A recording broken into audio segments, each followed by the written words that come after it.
Bonjour, dans cette vidéo, je vais vous montrer comment reproduire une figure à partir d'une image numérisée, par exemple à partir d'un PDF. Ici, on prendra un PDF Emmanuel Césamat 6e 2017. Alors, l'idée, c'est de numériser cette image, ensuite de reproduire les points qu'on trouvera sur la figure, de façon à ce que l'élève puisse faire l'exercice directement dans le logiciel Magraph 32.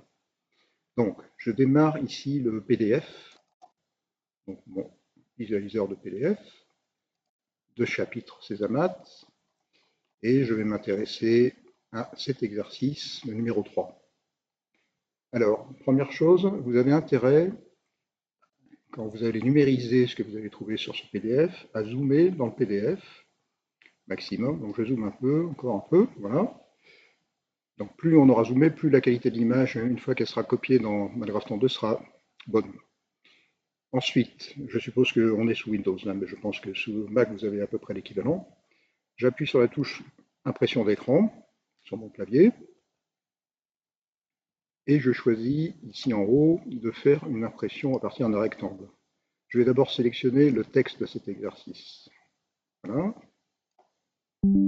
Ensuite, je clique ici de façon à pouvoir enregistrer mon texte. J'ai ici une icône en haut là qui me permet d'enregistrer l'image. Donc, je vais l'enregistrer mon image. Donc, dans le bon dossier.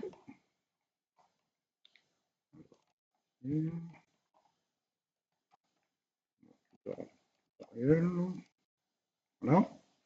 Et je vais l'appeler texte. Voilà, c'est fait. Alors maintenant, je ferme cette fenêtre. Je suis toujours dans mon PDF. Je réappuie sur la touche impression d'écran. De nouveau, je demande une sélection rectangle et je sélectionne la partie qui contient les points de la figure. Voilà.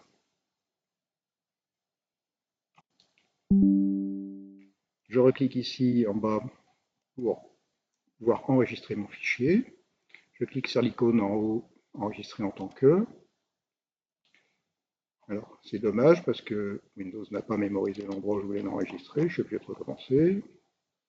Donc, je vais dans Tutoriel. Et ce coup-là, je vais appeler mon fichier texte non, figure. Voilà, c'est enregistré. Alors maintenant, je démarre Magraph 32. En haut à gauche, j'utilise cette figure, nouvelle figure, et je vais demander une figure sans repère, mais avec une longueur unité. Donc ici, en haut à gauche, il y a un petit segment unité, avec dessous-1, qui m'indique que c'est la longueur unité de la figure. Je vais maintenant dérouler la barre des affichages et choisir une image libre.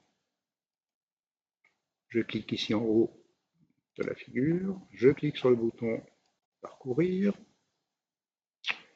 je vais de nouveau dans mon dossier de tout à l'heure, image, et je choisis d'abord d'incorporer le texte.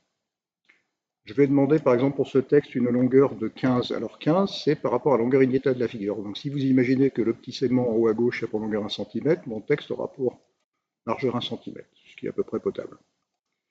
Je clique ici sur l'outil de capture, je déplace mon texte en haut et à gauche de la figure. Alors maintenant, je recommence. De nouveau une image libre. Je clique au-dessous de mon texte. De nouveau parcourir. Je vais dans le dossier où j'ai mis mes images. Et ce coup-là, j'incorpore ma figure. Pour elle, par exemple, je vais demander une longueur de 12 longueurs unités.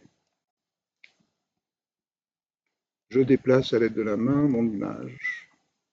Voilà. Alors je constate que peut-être 12, c'est pas assez grand. Je vais demander par exemple 15. Donc je clique ici sur l'icône modification objet graphique et je remplace le 12 par 15. Voilà. Alors maintenant l'idée c'est de créer les points au même endroit et avec les mêmes noms. Parce qu'ici, ce n'est pas des points qu'on a en face de nous, c'est juste une image. Pour qu'on voit bien les points que je vais créer, je vais sélectionner la couleur rouge. Et ici, je vais sélectionner en haut à droite le style de point, une grande croix. Je clique sur l'icône point libre. Je clique à l'endroit où j'ai mon point A, j'entre le nom A. Je constate que le nom n'est pas aussi gros que celui que j'avais sur la figure. Je clique en haut sur l'icône nommer un point une droite, je reclique sur le point A, voilà, et je vais lui donner, au lieu d'une taille de 16, par exemple une taille de 20. Alors pourquoi je fais ça maintenant? C'est parce qu'après, les autres points que je vais créer auront eux aussi une taille de 20. Ça m'évitera de les rechanger tous après. Donc je reclique sur l'icône créer un point libre, je clique à l'endroit où j'ai B, j'entre son nom, je recommence pour les points suivants, C, D, E, F, G,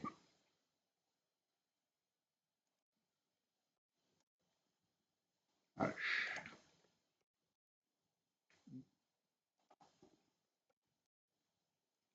K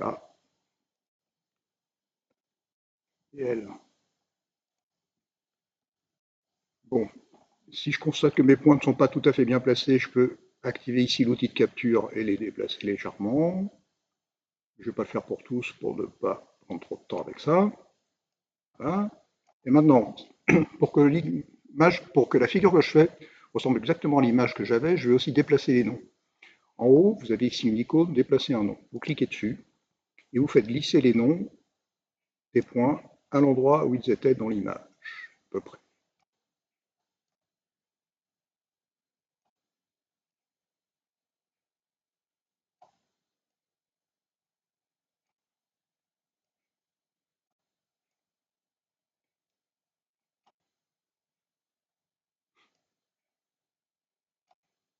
Une chose que j'ai oublié de vous dire, je vous conseille pour cette figure d'utiliser la dernière version, enfin la version de Magrastron 2, version 8.0 ou une version ultérieure.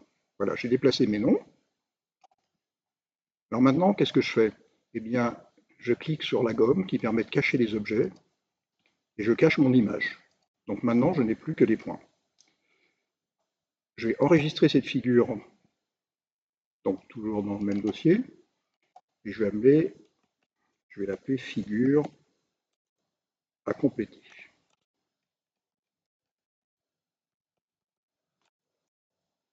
Voilà. Alors maintenant, l'élève qui voudra faire cette figure, eh bien, il va ouvrir cette figure, pardon, ouvrir, figure à compléter, et puis il pourra faire sa figure dedans. Alors par exemple, en vert, le quadrilatère ILKH. Je clique sur la couleur vert, je prends une épaisseur de trait de 2, je clique sur l'icône polygone, alors on a dit I, L, K, H, et ensuite je reclique sur I pour fermer le polygone. Voilà, je ne vais pas faire les autres, hein. Donc une fois qu'il aura fini ça, il enregistre sa figure, mais on va faire enregistrer sous, de façon à ne pas écraser la figure qu'on avait tout à l'heure. Je vais l'appeler figure 1. Alors imaginons maintenant qu'il veut rendre ce devoir sur papier. Il va falloir à ce moment-là sélectionner la partie de la figure qui nous intéresse, de façon ensuite à la copier dans un traitement de texte. Alors vous cliquez ici sur l'icône Options, et vous cochez Utiliser un cadre de dimension donnée. Cliquez sur OK. Vous avez vu apparaître maintenant une espèce de cadre grisé là qui entoure la figure. Vous déplacez le coin inférieur droit de ce cadre grisé, de façon à englober ce qui vous intéresse dans la figure. Voilà. Alors, une chose peut-être, j'ai pas besoin de ma longueur unité finalement maintenant. Je la cache.